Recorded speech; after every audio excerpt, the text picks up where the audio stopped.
జగద్గిరిగుట్ట సాగర సంఘం నూతన పాలకవర్గ అధ్యక్షులుగా నాగరాల రామకృష్ణ సాగర్, ప్రధాన కార్యదర్శిగా వేముల సుదర్శన్ సాగర్, కోశాధికారిగా ఎంఎస్ భీమయ్య సాగర్, అలాగే స్టీరింగ్ కమిటీ చైర్మన్ గా కేపీ రాము సాగర్ ఎన్నికయ్యారు. ఈ సందర్భంగా ఏర్పాటు చేసిన మీడియా సమావేశంలో వారు మాట్లాడుతూ, మా సాగర సంఘం సభ్యులందరూ మాపై నమ్మకంతో మమ్మల్ని ఎన్నుకున్నందుకు ప్రతి ఒక్కరికి పేరు పేరున ధన్యవాదాలు తెలియజేస్తున్నామన్నారు. సాగర సంఘం సభ్యులకు ఎల్లవేళలా అందుబాటులో ఉంటూ వారి సమస్యలు ప్రభుత్వం దృష్టికి తీసుకెళ్లి పరిష్కరించడానికి ప్రయత్నం చేస్తామని వారు తెలియజేశారు. ఈ కార్యక్రమంలో సాగర సంఘం నూతన కార్యవర్గ సభ్యులు, సాగర సంఘం సభ్యులు తదితరులు పాల్గొన్నారు.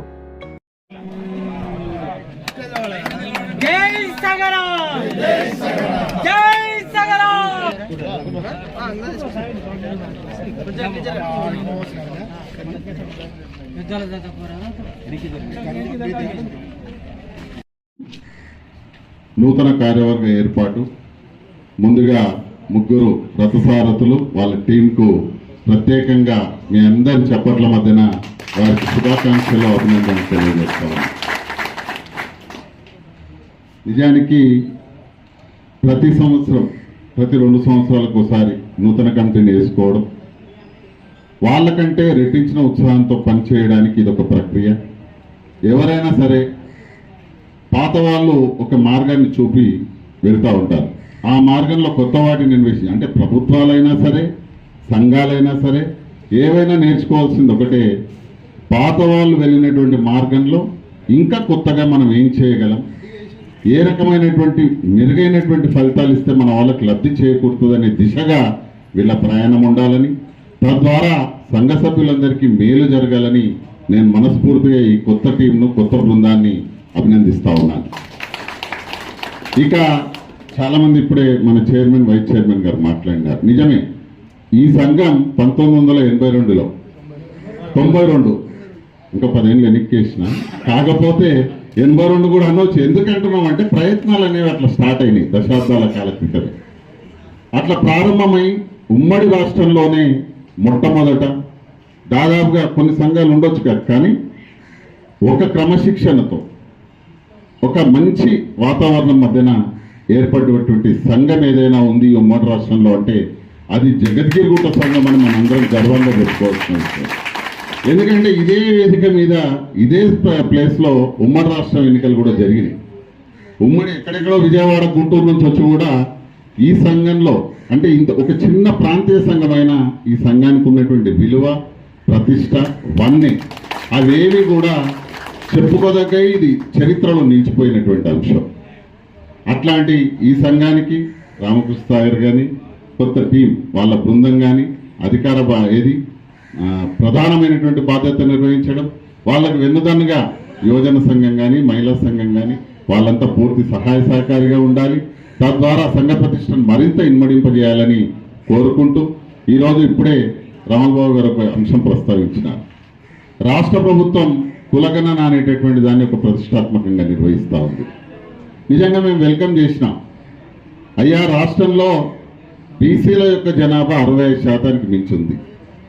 మరి మేము ఏ రకంగా చూసుకున్నా కూడా మాకు రాజకీయమైనటువంటి ప్రాధాన్యత లేదు. ఇది దేశవ్యాప్తంగా ఈరోజు రాహుల్ గాంధీ లాంటి వ్యక్తులు ఈరోజు దాన్ని ముందుకు తీసుకొచ్చారు. ఆయన భారత్ జోడో యాత్రలో కూడా ప్రస్తావించినారు. మేము అధికారంలోకి వస్తే దేశవ్యాప్తంగా కులగణన చేస్తాం, బీసీలకు సమానమైనటువంటి ప్రాతినిధ్యం కల్పిస్తామని. సంతోషం. కానీ సరే, అధికారంలోకి రాలేదు.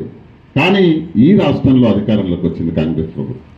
అనుకున్న మాట ప్రకారం ఈరోజు కులగణన అయితే జరుగుతూ ఉంది. సంతోషం, వీ వెల్కమ్. కానీ కులగణన చేసిన తర్వాత మేమేందో, మా సత్తా ఏందో, మేము ఎంతమంది ఉన్నామో మాకు తెలిసిన తర్వాత మాకు ఈయన సరైనటువంటి న్యాయంగా ఈ ప్రభుత్వం కల్పించకపోతే బీసీలందరూ ఒక్కతాటిపైకి రావాల్సినటువంటి సందర్భం ఖచ్చితంగా ఉంది. అదే జరిగితే ఈ ఉన్నత వర్గాలన్నీ కేవలం 5-10% ఉండే ఉన్నత వర్గాలు గాల్లో కొట్టుకుపోవాల్సినటువంటి పరిస్థితి రాబోతుంది. ఎందుకంటే మా లెక్కలు మాకు తేలబోతున్నాయి. ఇంకా రేపు సరిగ్గా ఈ ప్రభుత్వం 100% చిత్తశుద్ధితో పనిచేస్తే మేము 60% ఉన్నామా, 70% ఉన్నామా, 67% ఉన్నామా, మా లెక్కలు మాకు బరాబర్ తెలుస్తాయి. తెలిసిన తర్వాత మా ముందర ఒక లక్ష్యం ఏర్పడుతుంది. బీసీలలో కూడా ఇంకా చైతన్యం రావాలి. ఉన్నాయి 2-3 గ్రూపులు ఉన్నాయి.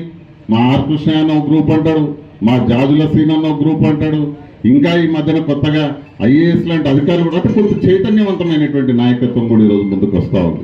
వాళ్ళందరినీ కూడా వెల్కమ్ చేస్తూ జేఏసీగా మీరు అందరూ ఏర్పడాలి. అన్ని కులాలు కూడా ఈరోజు రాష్ట్రంలో ఉన్న 113 కులాలు ఈసీ కులాలన్నీ ఏకతాటిపైకి రావాలి. రేపు పొద్దుగాల సంక్రాంతిల గంగిరెద్దుల్లో రేపు పొద్దుగాల వస్తారని ఈరోజు స్టేట్మెంట్ వచ్చింది. ఏ గంగిరెద్దులు అన్నా రాని, ఆడించేటటువంటి బస్వన్నలు ఏదన్నా కానీ ఆడించేటటువంటి వాళ్ళు బీసీలే అనేటటువంటి విషయం రేపు పొద్దుగాల ఈ పాలకులకు తెలియజెప్పాలి. ఖచ్చితంగా మన ఊర్లలో ఎవరన్నా నిలబడని, ఏ కుల పొల్లన్నా నిలబడని, మన బీసీ అయితే చాలు. మన ఓట్లు మనం వేసుకొని చూద్దాం ఎంతమంది ఈరోజు ఏదైతే రాష్ట్ర వ్యాప్తంగా ఉండేటటువంటి 12,768 గ్రామ పంచాయతీల్లో రేపు పొద్దుగల తెలంగాణలో నిజానికి మన హక్కు కింద ఈ ప్రభుత్వం ఏదైతే కామారెడ్డి డిక్లరేషన్ ఇచ్చినాదో ఆ కామారెడ్డి డిక్లరేషన్కి అనుగుణంగా 42% రిజర్వేషన్ ఇస్తే సరే. ఒకవేళ 42% రిజర్వేషన్ వాళ్ళు ఇవ్వకపోతే ఖచ్చితంగా ఊర్లలో బీసీలో నిలబడాలి. రజకుడు నిలబడితే వాని ఓట్లు ఎక్కువ ఉన్నాయనుకోండి, ఆ ఊర్లో మిగతా ఉప్పరోళ్ళు కానీ, కుమ్మరోళ్ళు కానీ, కమ్మరోళ్ళు కానీ, యాదవులు కానీ, గౌడ్లు కానీ ఎవరైనా సరే వాళ్ళందరూ సపోర్ట్ చేసి ఒక బీసీని ఎన్నుకోవాలి. ఆ రకంగా మనం చేస్తే ఈ 12,768 గ్రామ పంచాయతీల్లో చెప్తున్నాను ఈరోజు మా కుల బంధువులందరికీ ఖచ్చితంగా బీసీలు 7-8 మంది గ్రామ సర్పంచ్లు ఎన్నికయ్యే అవకాశం మనకు పుష్కలంగా ఉంటుంది. ఎందుకంటే ఏడవైనా మన జనాభాని ఎక్కువ, కానీ 1-2 ఇండ్లు ఉంటాయి, వాళ్ళే అవుతారు సర్పంచ్లు. మనం మాత్రం అడవి చేతులు కట్టుకొని నిలబడతాం. ఈ దౌర్భాగ్యం దాదాపు స్వాతంత్రం వచ్చి 8 దశాబ్దాలు కావస్తుంది, ఇంకా వద్దు. ఖచ్చితంగా పోరాడే తత్వం బీసీలకు ఉంది, కానీ ఐక్యం కావడం అనేటటువంటిది అనివార్యం. ఆ దిశగా బీసీల ప్రయాణం ఉండాలని ఆశిస్తూ ఈరోజు సగర్లు రాష్ట్రంలో ఎక్కడా లేని విధంగా అన్ని కులాలలో చూస్తే మీరు 2-3 సంఘాలు ఉంటాయి, 2-3 గ్రూపులు ఉంటాయి. భగవంతుని దయ వల్ల మా భగీరథ మహర్షి ఆశీర్వాదం వల్ల మా వాళ్ళంతా ఒక్కటయ్యారు. ఈరోజు రాష్ట్రంలో ఒకటే సంఘంగా ఉన్నారు, ఒకటే సంఘంగా ముందుకు పోతున్నారు. భవిష్యత్తులో ఏమైనా పొరపొచ్చాలు వచ్చినా, పనిచేసేటటువంటి నాయకత్వం ఏమన్నా పిచ్చి లెక్క చేసిన మా వాళ్ళని మేమే సర్దిద్దుకుంటాం, ముందుకు పోతాం. కానీ ఒకటిగా ఉందాం, ఒకటని నిరూపిద్దాం. తద్వారా మన యూనిటీని, మన ఐక్యతను ఈ యొక్క రాష్ట్రానికే కాదు దేశంలోని దశ దిశలా చాటి చెప్తామని మరొకసారి తెలియజేసుకుంటూ నూతన కమిటీకి నేను మరొకసారి అభినందనలు తెలియజేస్తాను. Thank you.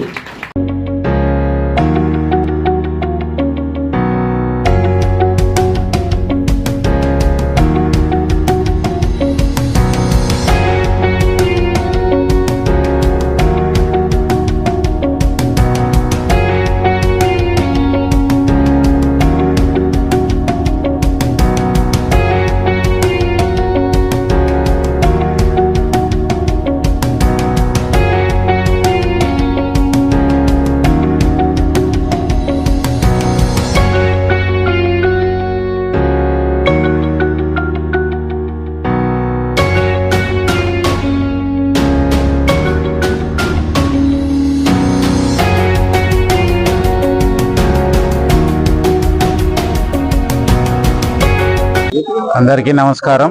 ఈరోజు 2024-25 సంవత్సరానికి గాను నూతనంగా ఈరోజు సగర ఉప్పర సంఘం జగద్గిరిగుట్ట కార్యవర్గం నూతనంగా ఎన్నుకోబడింది. నా పేరు నగరాల రామకృష్ణ సాగర్. అధ్యక్షునిగా ఎన్నికైనందుకు మరి మా కుల బంధువులందరికీ పేరు పేరున ధన్యవాదాలు తెలియజేస్తున్నాను. మా పెద్దలందరికీ కూడా పేరు పేరున హృదయపూర్వక నమస్కారాలు తెలియజేస్తూ మరి సెక్రటరీ గారు వి సుదర్శన్ సాగర్ గారు, మరి అలాగే కోశాధికారి MS భీమయ్య సాగర్ గారు, మరి ఈ యొక్క సంవత్సరం కాలం పాటు మాకు అవకాశం వచ్చినందుకు, మా కులానికి సేవ చేసుకునే భాగ్యం మాకు వచ్చినందుకు మేము గర్వపడుతున్నాము. ప్రతి ఒక్కరికి అందుబాటులో ఉంటూ పెద్దలను గౌరవించుకుంటూ మా కుల సభ్యులందరికీ ప్రతి ఒక్కరికి కూడా అందుబాటులో సహాయ సహకారాలు అందిస్తూ మేము సేవ చేస్తామని ఈ సందర్భంగా మేము తెలియజేస్తున్నాం. Thank you. ఉపర సంఘం అనేది ప్రభుత్వ పరంగా 104 నంబరు సీరియల్ నెంబర్లో మమ్మల్ని ప్రభుత్వం ప్రకటించింది. ఈ రోజు మా సగర ఉపర సంఘానికి నూతనంగా ఎన్నుకోబడినటువంటి సభ్యులకు అందరికీ కూడా శుభాకాంక్షలు తెలియజేస్తూ ఈ మా కార్యక్రమాలు ప్రభుత్వ పరంగా మేము వెనుకబడి ఉన్నాం, సమాజ పరంగా కూడా వెనుకబడి ఉన్నందున మా ఏవైతే మా కోరికలు ఉన్నావో వాటిని ప్రభుత్వ దృష్టి తీసుకెళ్ళడానికి ఈ సంఘాలను ఏర్పాటు చేసుకొని ఓ వారధిలాగా మేము ఈ సంఘాల ద్వారా మా కష్ట సుఖాలను ప్రభుత్వాలకు తెలియజేసుకునే సంఘాన్ని ఏర్పాటు చేసుకొని సంఘంలో నూతనంగా కమిటీలను ఏర్పాటు చేసుకొని ముందుకెళ్తున్నాం. ధన్యవాదాలు.